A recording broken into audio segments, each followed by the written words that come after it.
Hey, so hello everyone. Good afternoon and welcome to the Indigenous Scholar Speaker Series. My name is Sarah Olsen. I'm the Project Assistant in the Office of Indigenous Engagement. The University of Manitoba campuses are located on the original lands of the Anishinaabe, Cree, Ojibwe Cree, Dakota, and Dene peoples and on the homeland of the Métis Nation. The water that we drink in the city of Winnipeg comes from Shoal Lake 40. I honor our dependence on and responsibility to protect the land and water. The Indigenous Scholar Speaker Series launched in 2018. The talks highlight the research and expertise of Indigenous scholars at the U of M and provide opportunities for students, staff, faculty, and the public to learn about Indigenous perspectives and knowledges. Indigenous scholars produce and share research and curriculum that is shaping the landscape of learning at the university and beyond campus. Their work is transforming the lives of both Indigenous and non-Indigenous peoples and communities. This year, we have a stellar lineup of talks that will be hosted online. We've asked people to sign up to attend on Zoom, and others are joining us on the Indigenous Student Center Facebook. If you have a question for the speaker, you can use the chat function on the Zoom or comment section on Facebook. Both are being monitored. There will be time for Q&A after the presentation. If you're on Zoom, please be sure to remain muted. And now I'm thrilled to introduce today's speaker, Dr. Brian Rice. Dr. Brian Rice is Mohawk Finnish. He has been an Indigenous educator for 31 years, beginning as a school teacher, principal, and 27 years as a university professor. His dissertation included a walking journey of 650 miles to all of the main historical and cultural places of his Mohawk ancestors. It culminated in helping facilitate subsequent journeys with elders, community members, and leaders. Today, his talk is called Why I Chose Indigenous Lands-Based Learning to End My Career. Over to you, Dr. Rice. Okay, Sego, Brian Ujits, Ani Anishna, Brian Indigenicos. Yeah, so I guess I'll start kind of back in the 80s when I guess I began my career to some degree. I did begin as a school teacher in a small Anishinaabe community in northwestern Quebec, and at that time, I was involved in a program called Native and Northern Teachers Certification, and it qualified us to basically be able to teach in Indigenous communities, but not in the provincial school system, because we'd have to do a different stream for that. So every year we get together in the summer, Mi'kmaq, Mohawk, Cree, Algonquin, Anishinaabe, Algonquin, and Inuit at McGill University, and it was the way of kind of, in a sense, meeting different Indigenous people and kind of bonding and understanding a little bit about where they were from. And because I was living in the north and I wasn't living in the south, where my relatives, I guess my Mohawk relatives were, I went through that program first through with the Anishinaabe community of Winnipeg, and then I finished that in Ganawage with my last courses, cultural courses and such, which was Mohawk. But it was quite a unique experience to do that, and it kind of, in a sense, set the stage for me, unknowingly, as to where I would go or wanted to go in academia. Fortunately, I met while I was teaching in Winnipeg, the Anishinaabe community, I had met a linguist who worked in Sudbury in Native Studies, and he said, would you like to apply and give it a shot over here? And I decided, after a few years of teaching that, it sounded great. I'd give it a go, but I only had a master's degree and I didn't have a PhD, but that would come. But in the meantime, I had enrolled at McGill University for a year. And I was actually kind of been promoted, in a sense, or prompted to take over the Native and Northern program as kind of an administrator, as I was doing some coursework at McGill University. And so I went actually from Northern to a PhD, but I had a master's in another area. So Um, the problem with McGill University for me was it was in the early 90s, I guess just post OCA, and there really was no Indigenous content except for anthropology, and I didn't want to be an anthropologist. I did take some anthropology courses, and I guess I think the way we are today as academics, we kind of now feed into a lot of different things. It's not just going to elders, we read, we do all kinds of different stuff. So in a sense, it wasn't something that, was really bad or anything. It's just, I didn't want to build my career studying bones and stuff or what people ate, 400 years ago and that kind of stuff. So I, at that time, acquired a position in Native Studies as I was at McGill University. I stayed there for about a year, just to say, and then I was asked if I could come back and be a principal at the school that I had taught at. So I ended up back in Winnoway for a year. And I had actually been hired in a tenure track position, but when I came back after the year, they made it a 2-year contract position. And I think one of the things is when you've been, if you want to say poor student for a long time, you don't have much fight in you, and I didn't have any fight to fight that issue of going from tenure track to 2-year contracts, because to me it was a job, and I'd never had a job that paid me a lot of money or good money, before, except for, of course, when I was up north, I was making a decent salary and such, and so, you just don't have much of a fight. So I didn't have a tenure track position, and I basically ended up staying there for about 6 years before I came to Winnipeg. But during that time, I had transferred over to a doctoral program in California. It was called the Traditional Knowledge Program, and it was Indigenous focused, and we could do our cohorts basically attend for 2 or 3 week sessions, intensive coursework, and then go back to our job. So it was ideal.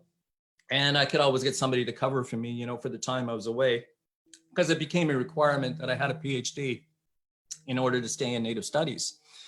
Now, something was happening during that time that was very important that would change probably my life forever. I made a conscious decision to visit an elder named Jake Thomas and his wife in Six Nations community, where Dan is from. And I stayed with them for a little while, and I started to travel with Jake Thomas, who was an elder at the time, very revered, to great law recitals, which is our foundational, I guess, story of how the 5 nations became the Haudenosaunee, the people we are. And we did 9-day driving journeys to all of those cultural and spiritual and historical places that were on that territory. And I would go about twice a year to hear him recite the Great Law at Six Nations. We'd stay for 9 days and we'd listen to him, each day, recite a different part of the Great Law. And so this set me up as to thinking about what I wanted to do for my dissertation research. And I decided I needed to do a methodology that was Indigenous focused. So knowing all those places and being reasonably physically fit, I decided that I would walk that journey before I would write my dissertation and basically earn the right to write it. I just happened to be heading down to Six Nations, and I was invited to at a traditional knowledge conference there, or an Indigenous knowledge conference. Arvo Looking Horse had a sweat lodge over at the Jake Thomas's place. And so what happened was I went to the conference, I presented, and I told Jake, well, I'm going to do this walk, and I'm going to basically leave from here. And so he put me through a sweat lodge, and he boiled medicines all night, and he gave me medicines, and he gave me some wampum, and he said, take this, it'll protect you. And I always remember to burn tobacco away. And I began my journey. I actually had to take a bus over to near Belleville, Ontario, Tyendinaga, where I guess you would say, person who formulated the Haudenosaunee Confederacy, the peacemaker, was born, and that's where I decided I would start my journey. And so I began that process of walking to all those places that I had traveled with Jake and his wife and other members of the community. And it was about a good month. It took me about a month. Sometimes I stayed at places, sometimes I didn't, so it was all depending on where I was. I remember the first night it was just poured, and it was just awful, that night. But over time you get used to it, and I was really there for the sense of being on the land of my ancestors and really understanding what was there in a different way. And so after about a month of I probably did about 25 miles a day.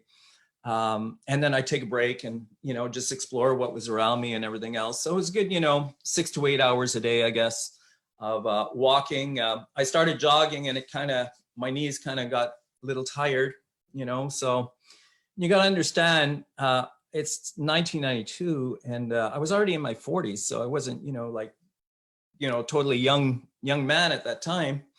I guess I was about that, 40, 41, somewhere around there. And so, but I managed to do that whole walk, went to all those places. And then I got a call from one of the elders, Norma Jacobs. She used to be Norma General, but Norma Jacobs and Winnie Jacobs. And they asked me if I could come down to Six Nations and begin the process of helping them facilitate their own journeys. And so that became almost like the core of my dissertation, except for I wanted to write a history based on our perspective of creation and everything else. And that's what I did. So that became, a much more fuller project in the end. And so one of the things that I always did with my books, I ended up publishing basically a book out of that. I always made sure that the elders were compensated, and Jake had passed away. So Yvonne Thomas, she ended up being compensated for the proceeds of my book, and the rest of the proceeds went to Iroquois or Haudenosaunee students that went to Syracuse University, because I just, they were publishing my books. I just felt I owed, in a sense, them to basically, publish my book that came out, my Haudenosaunee book on traditional knowledge and such. It became a choice book of Libraries of America, which was pretty cool. I don't know how much play it actually got, but out there, but nonetheless, I see certain people who have read it, and they're usually people who are in the community and stuff, but I didn't get like any mass, production or anything else. It was focused on Haudenosaunee studies, so it was for kind of a limited audience, eh? The irony of all that, though, my doctoral program, my dissertation, and everything else, I couldn't get that tenure track back. And so I had to start looking around. I remember the president said to me, look, we're not throwing you out or anything, but, we're making some changes here. And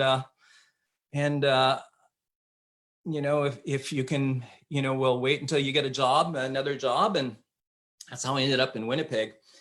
I think part of it was a Jesuit university, and I was one of the first to ever do a course on residential school. It was 1992, 93, I think it was, about 92, I think, just when the Phil Fontaine came out, and nobody had really done a course, and it was called Christianity, Colonialism, and Aboriginal People. And, I think I got a lot of good feedback, but also there were, being a Jesuit university, there were people who were, perhaps not as I also did courses. Because of my doctoral program, I had traveled around the world because that's what we did. We eventually went, rather than doing residencies in California, we ended up in Senegal, Africa, where I defended my dissertation at a traditional healers conference. Mexico, I was in Hawaii a couple of times with Indigenous people there. And so it was quite an interesting, place for me to be in. But like I said, I couldn't hold on to that position. And the only position that I got offered was religious studies at University of Winnipeg. And so I brought that cultural and historical knowledge to the religious studies department. There was no problems really with it. But I never really felt that it encompassed everything that I wanted to do.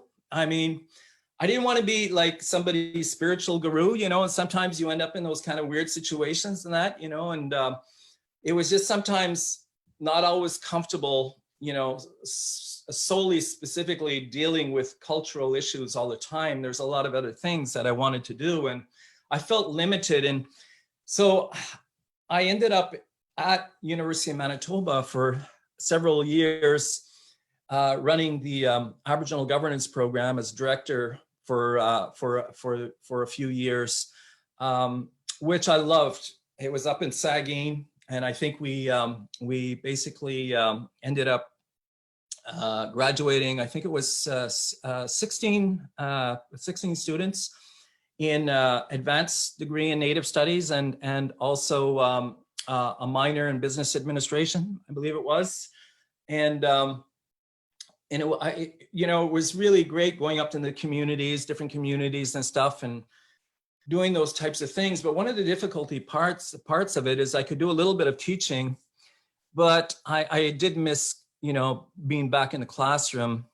And so I got kind of, in a sense, if you want to say, recruited back to University of Winnipeg, where I remained for 15 years in education, teaching Aboriginal courses in the faculty there.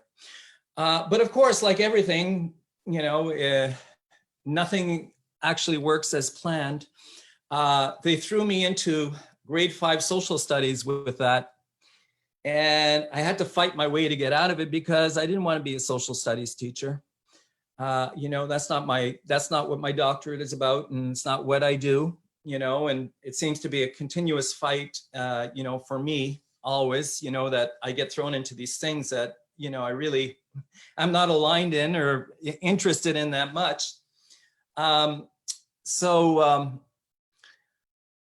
One of the issues that I had with that was we had an Indigenous program there, teachers program, and we weren't allowed to teach it. There were 3 of us, Dr. Mary Young, Dr. Frida Hart, and myself. And we ended up with the big classes, the non-Indigenous classes, doing all the courses on colonization and everything else.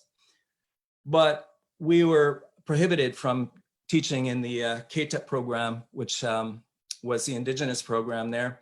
And so they hired a bunch of other people to do that. So, it got frustrating after a long time. And after 15 years or so, I got kind of tired of it. And so I was kind of looking around to see where I'd like to be. And I had options. Actually, University of Winnipeg offered me an option. They said, you can go back to religious studies. You can perhaps do religious studies and education. And there was this advertisement for land-based here at University of Manitoba. And seeing that I had done my walk in my dissertation, it sounded really, really intriguing to be able to be a part of that. I knew it was, again, not in my area, I guess, of specialization. But there was opportunity to try something new in new ways. And that's what interested me. I've always been relatively physically fit, at least since the 1980s. So that was important to me as well. And so I applied, not really knowing what would happen. And I showed my slideshow of my walk and everything else. And subsequently, I got hired in our faculty, Kinesiology, Recreation Management, to to do land-based studies. Of course, it's always, it's always difficult when you're starting something new. I think it takes us about 3 years to really, get things going. And I think that's really how I see it right now, where at least I'm at. I'm in that 3-year period, and things are starting to move pretty well. I've been teaching, I've been doing the Indigenous Song and Dance course for several years, and it's not something that I'm particularly, good at, I guess, if you say, except for as a teacher, I love music and I love dance and all those things. I'm just not one, I'm not a dancer, but we are allowed to bring people in and do those types of things. And it keeps us kind of in that physical activity part, which is important. I have other courses. There's sometimes a struggle with it. Physical activity, health and wellness, it's 50% Indigenous content when I teach it. But there's a necessity for it too. And it's not easy sometimes because I get a lot of blowback, from at the beginning, at least of the classes. Why do we have to do this and all that kind of stuff? And I still have to deal with those issues of being in a faculty that's not Indigenous or non-Indigenous focused itself, of having to do things that are outside of my what I consider to be my abilities and profession, in a sense, at times. But luckily, things are really moving well. I'm going to continue with this part because I want to talk a little about my land-based course as a land-based educator. I've always considered myself a land-based educator because of my walk, but also because at the Conference of Iroquois Research, which I attend every year, I facilitate journeys with conference attendees to walk to places in our traditional territory. So in one conference, we walked 16 kilometers before the conference, and people were pretty tired, but, we told stories, and, I could talk about the things that I knew, and we had other Haudenosaunee people around, and they could talk about their stories. And it was a real nice bonding between non-Indigenous and Indigenous, doing that type of thing. I took them up to where the Seneca people, where they, another conference where they what we say they emerged from, and they saw another part of their country and experience that they had never had before. And so I've been doing that for a long time. And so finally, we have our first course, which is, of course, Indigenous land-based. And I was really so fortunate to be able to teach it this fall. Of course, with COVID, we're in a bit of a, tough situation. But I think it's really conducive to having an outdoor course where people can actually be a little bit spread out and be a little bit more safe, simply because we are outdoors. We're not confined to a classroom, and we're not stuck on a computer, because I have to tell you, we're in kin and rec, and we're on computers. It's teaching. It's so far removed from any kind of physical activity or anything else. It can be crushing. My course, this is what I think about land-based education. Really, it's whatever whatever your abilities are, what you think it is what it becomes. And everybody has their own idea about it, and I'm fine with that. But for me, as a former marathon runner, as I was once, and such, and somebody who still tries to keep in good condition, I wanted a strong physical component for my course. So it's not an easy thing. Okay, so the first course we held was on a Saturday, and we started at the university grounds. And I'll tell you, we're very, very lucky to have the campus that we have, because there's very beautiful areas in the campus. So we began and we walked to the wetlands, and so I have tracking certificates and survival certificates and those types of things. And so I told them, stories that I knew about bears, because I tracked grizzly bears, a long time ago in Yellowstone National Park and those types of things. I told them about the stories of the grizzly bears here in Manitoba. You know, I think 1690 was the first recording up in the Paw that ever recorded about a grizzly bear. And by about 1812, most of them were gone. Although there was one perhaps up in Duck Mountain as late as 1911.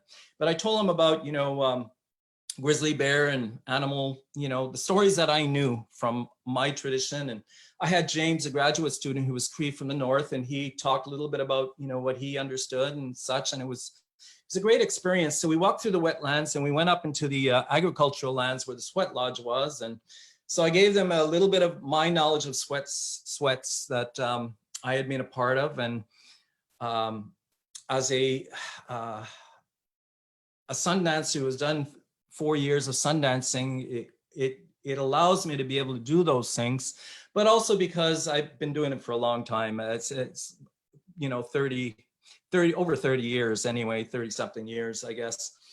And so we walked through those agricultural lands. I should actually say we started with a pipe ceremony. I have a 200-year-old pipe. And I did that on the mound there where the four medicines are, because it's a perfect place to bring the, you know, the students just to set the stage, for our course. And then we walked up through the agricultural lands. There's a lot of deer there, so you can talk about deer stories. And then back to the TRC Center. And so I was a member of the academic committee for the TRC, and I helped also with the two events, one in Montreal and one in Winnipeg. I was a consultant for the Montreal ones.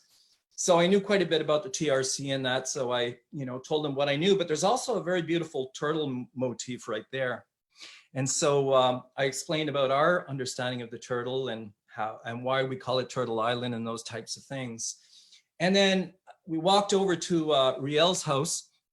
And what people don't realize is Riel was only there for about a year. So it was actually his mom's house. He had gone to Montreal to basically go to school, and he came back, and his mom had moved up to where the Riel house is now. So he wasn't there very long. But I explained to them, it's very interesting when you're at Riel house. So I talked a little bit about the Métis and the importance of the river. And when you walk up to Riel house and you go to the next street, you'll see it says Settler Road. And that cuts in front of the river, because what they did when the settlers came and the army came is they basically pushed the Métis and even the First Nations off the river. So when you go to Roostertown, you'll see a big kettle there, Beaumont Station. If anybody's been there, that's a representation of the lack of drinking water that people had at Roostertown because there was no more water access. And so we moved over to Hentelef Park, which is an old Métis settlement, and that's where we ended that first journey. So I guess it was Thursday, we'd have a session. So I would do the teachings then, you know, during the academic part of it, I guess on the Thursdays.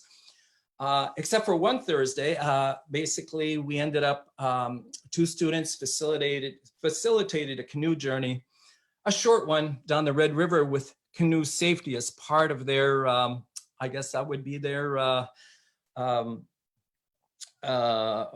what they did for their course. You know, that was their presentation. So it was a wonderful presentation. We went up the Red River. I live right near the canoe, you know, where the canoes are and such. You know, we ended up going up the Red River and coming back, and had the safety course and everything else. It was really great experience. And then we did an overnight on the university grounds by the sweat lodge, and I understood the issues with COVID, and at that time it was still, you know, it was just starting to pick up, but it wasn't, you know, there weren't really any constraints as much at that time. And so I passed the tobacco over to an elder, and he didn't show up, but Ed was there. And anybody who knows Ed, he also conducts sweats up there, and he didn't want to do it because he said, you know, it wasn't passed to me, and I'm sorry what happened and everything else, but you can do it. And so I had a very limited sweat, meaning that we had a lot of space and not all students were involved. There was just a few students of us with me. And so we can kind of social distance in there, as there was only a couple of us. I wouldn't do it today now at this particular time, but I did do it at that point. And Ed told stories, you know, to the students. And so we slept overnight. My purpose for this was I wanted the students to understand what it means to be silent. and not to have to talk all the time. And so I wanted them to go out and camp, and then I would wake them up and we would wait for the sun to come up. So I woke up at 5 in the morning, and I slept outside, and I woke up at 5 in the morning, and I got the students up at about 5:15, 5:30. And it was a little cool out, but nobody was allowed to talk. And so we just waited for the sun to come up, because I wanted to show them that experience of what it's like, you know, to be in that state, you know, where you can see, you know, our elder brother, the sun, just bring that, you know, life, you know, to the earth and such, and the light and everything else. And so it was a, you know, a really good experience, you know, in a sense of having that quietness, because I fasted for 4 days and stuff, and you do those things, you have to be quiet, you know, you're not really supposed to talk to anybody. It's one of the changes I've seen in fasting, though, is, you know, we didn't use tents when we started. We're seeing a lot more tents and things, you know, it's okay. It's still a good fast. I'm just saying, I'm just seeing a lot of changes in the last, you know, 30 years or so. And our last big journey was, I wanted them to understand the residential school experience at a residential school. So we started at Polo Park, our walk, and we went over to the Assiniboia Residential School. There's a park right there, and that's where I gave, you know, some of the residential school, you know, teachings and stuff about, you know, what had happened. My grandfather went in that, and we ended up walking to the Forks, and of course we would go to Fort Garry, and you know, a little bit about that history. And then over the bridge, we came right on, actually, when I think it was Jamie Black. It might have been Jamie Black who was hanging up one of the red skirts, so we could talk about, you know, missing and murdered, just as she was putting up the skirts there. At least somebody was there. And we met Calvin Pompana on the bridge, who's a Dakota elder. And so he gave us his White Buffalo teachings, because we were going over to St. Boniface. So he gave us the White Buffalo teachings there, and also had James, because if you're on the bridge, the promenade that walks across, where you can walk across to St. Boniface, you can see at the end, there are actually little motifs of pictographs, okay?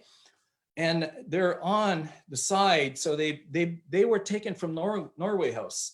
So James was telling us what his father knew about those pictographs that were there. And so one of the reasons I wanted to bring them on that journey was because I wanted to go to the place where Riel and the Métis actually lived, you know, for a long time, where they started. And that was the Seine River. So we walked through the park, and it's a beautiful area through the park to the Seine and Red River. And this is where Riel, his grandmother, his grandfather, they were all in that area there, right? So, you know, told them a little bit about that early life of the Métis, and then we walked up and came back up on Provencher Boulevard. So that was that. One of the things I wanted to do is I wanted to do a makeup walk for some of the students who were less capable of such a long walk, but still needed, you know, to have that experience. So I took them out the next Saturday to where Riel and Chief One Arrow is buried. So we started at the Forks rather than way up in Assiniboia. You know, a lot of people don't realize that Chief One Arrow, who was not involved in the Riel rebellion, but was incarcerated simply because he knew Riel, and Riel had come and talked to him along with Gabriel Dumas about joining. He never did. He ended up in Stony Mountain, and he died, and he was buried right beside Riel. So I told him about Chief One Arrow. He was a signatory for Treaty 6, and a little bit about treaties and those types of things. So our final step of that was the presentations. So for me, land-based, for me, it's spiritual, it's historical, it's cultural, it's meditative, you know, it's a lot of different things. It's having knowledge about, you know, wildlife, birds, trees, animals, you know, medicines, you know, the more I learn, you know, the better I'll be at it as well. So it encompasses a lot of things. but it's going to be hard for me to ever go back to a classroom again because, it's in a way that kind of course is a fulfillment of what I have wanted to achieve and wanted to do for a long time, but just never had the place or the capacity to be able to do that kind of land-based work. I've still got a course coming up, and that will be a little different because it's going to be a little bit more rural, okay? And of course, we're going to change the dynamics and everything of it, but I want to really keep this urban. We have so much here in the Winnipeg area. Yeah, so much, in this Winnipeg area as well. Peter O'Chase once said, and if anybody remembers, he died about 110 years old, and he had a teaching about Winnipeg in this area, and it was a turtle teaching, and he talked about the four rivers, the Blood Vein, I think it was the Assiniboine River, the Winnipeg River, the Saskatchewan River. He talked about these, almost like the four streams that went out from the turtle, the four legs in a sense. And he had a 7-stage teaching there. And he said, all this took place in this area, of around Winnipeg, because it's the center of this turtle island, eh? And, I'm going to leave you this with another teaching that Peter O'Chase gave. And I think it's one that I think we can all apply in our lives. We can always think it's so simple. So anyway, I heard Peter O'Chase several times. I was very fortunate, over the years to hear him. He always spoke only in Anishinaabe, and my Anishinaabe is not that good, so I always had, translators and stuff there. But he was talking one time, and somebody asked him. They said, "Peter, how can I become more spiritual?" And Peter's had a very simple answer. He said, "You know what? You're already born with a spirit. What you need to do is learn how to become a human being." And it was such a simple teaching. And that's really what, when we talk about our courses, Indigenous knowledge, all of these things, that's what we're trying to do. Whether you're talking about the 7 teachings or whatever, it's about becoming better human beings. So we don't have to really think too much about, how spiritual we are, because we're already born with that spirit. But if we become better human beings through this process, then we've achieved everything we want to. Nyawa, Miigwech, Brian. That's it. Thank you so much, Brian. That was such a great presentation. We can open it up now for questions. We have some coming in on Facebook and through Zoom. I'll ask the first one. I'm just wondering, so after COVID, what are some of your plans for your course delivery? Yeah, I really want to continue with the that course that I have, but I also want to do a more rural-based one. I might, co-teach it with somebody like Jay Johnson or so, and we'll go up to the White Shell or somewhere like that, and we'll do things experiential, but more in a rural area. I've also got Spark, which is a Indigenous, students from various communities coming, and and I'll be co-teaching that as well with Norbert Mercredi, probably in the fall. But song and dance will continue. We've got some good people, to always bring him. I always bring him to the festivals and all that. So awesome, sounds great. Okay, so we have one coming in from Facebook. So can you tell us about how land-based learning changes with the seasons? Yeah, you're right. And whether we'll ever have a winter one, perhaps we will. It is very different. Now, I'm a tracker, so one thing that people always think about, they forget is, we think about tracking animals and such. Why people went out into more remote areas to do their trapping? Well, because you actually see the tracks much better than in the summer.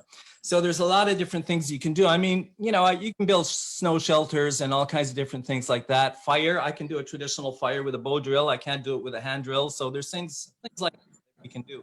It just kind of changes the dynamic. But I have to tell you, really, I like nice weather, But we have to accept that, that's the thing. We were so fortunate this fall to have such beautiful days. It was that warm period that came in. So, but I also understand from fasting and everything else. I fasted in the snow for 4 days, and I can tell you it was pretty tough. But you got to keep your body moving, and that's what I'm just trying to think of that. My elder from many years ago that used to come down here from James Bay, Hudson's Bay. And he used to always say, when I would go out there, we'd keep moving all the time. You have to keep moving, because you could freeze, so it's strenuous. Yeah, that's a really good point. Okay, we have another one here. What opportunities do you see for other faculties to introduce land-based learning into their curriculum? Yeah, like I said, it's whatever, you feel like, because it can be a lot of things. We have people who are experts on animal habitat and hunting and fishing and all kinds of different things. So whatever your expertise is, certainly you can do that. We've got agricultural lands, and we're kind of in negotiations now with agricultural lands, and it's that Dan is probably more interested than I am, but working in that area is important as well, because of course, I mean, you go up to Lockport, people always think, well, you come up here and nobody ever grew anything. Well, they find corn kernels and stuff up around Lockport that go back for, hundreds and hundreds of years. So, that's a part of it, eh? So there's many different dynamics that you can take, and there's no wrong one, Yeah, for sure. Okay, so we also have some comments. Jay says, well done, Brian. I learn something new every time I hear you speak. Heather says, thank you, Miigwech, Brian. And Jen says, thank you. Yes, the earth is our classroom. So we have another question from Facebook. What has been the responses from students who may otherwise be used to learning in a classroom setting?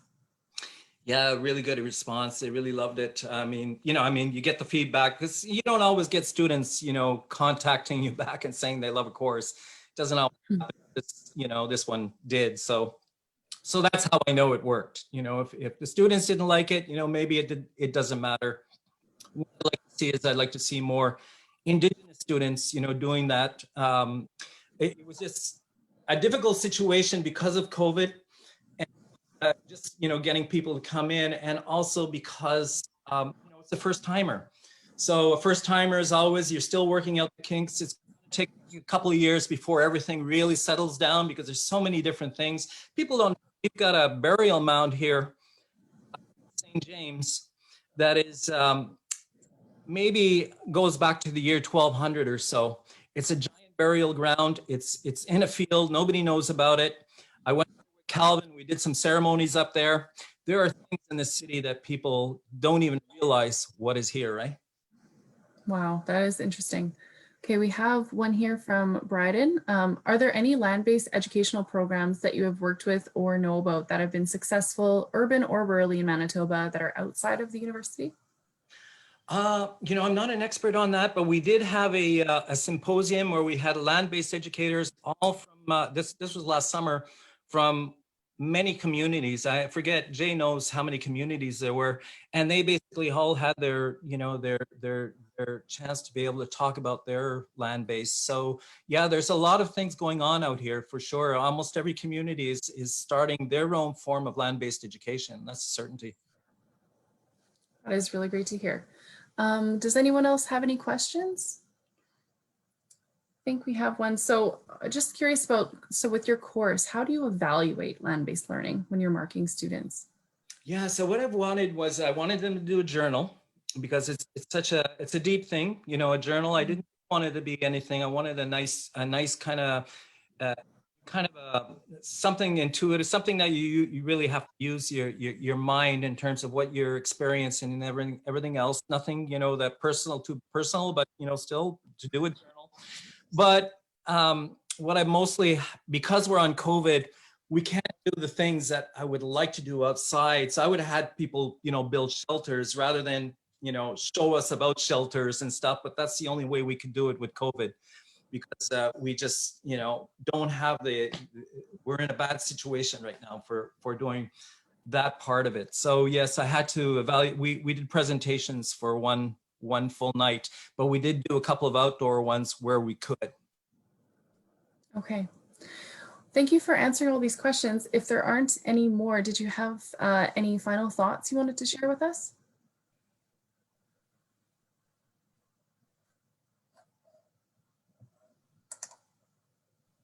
Hey, Ruth, do you want to jump in? I'm on mute. Thank you so much, Brian, for your talk today. I apologize for being late. I was in a meeting that ran over time, and I want to just say thank you to Sarah for taking over hosting duties. You did an incredible job. Normally, Brian, at this time, we would give you a card of thanks, but since we're meeting this way today, we're going to have to mail that to you. But thank you so much for your time and your expertise and knowledge. Land-based learning is just so it's just such an important way for us to be learning and exploring and introducing more into our spaces, our universities, our K-12 system as well. So I appreciate your time and informing us all on what we can do and how we can approach this. So miigwech. Again, I'll thank Sarah Olsen, who's been coordinating our entire Indigenous Scholar Speaker Series this year and doing a wonderful job. We have a great lineup. And then I also want to thank Nikita Longman, who is promoting this series through social media, through all of the Today channels, and she's doing a great job getting the word out. And Ange Williams, who has joined our team and is helping out with some of the technical behind the scenes work. And so I just want to thank everyone for doing their part and making today's session happen. Our next talk is going to take place on Thursday, November 26th at noon. And so I ask that you join us for Dr. Michael Yellowbird, Dean of the Faculty of Social Work, and he will be presenting Molecular Decolonization, Healing Through Traditional Indigenous Practices. So I think that will also be another interesting talk. So thank you everyone for joining us today, and we look forward to seeing you again in November, and have a wonderful afternoon. Wanagiwahi.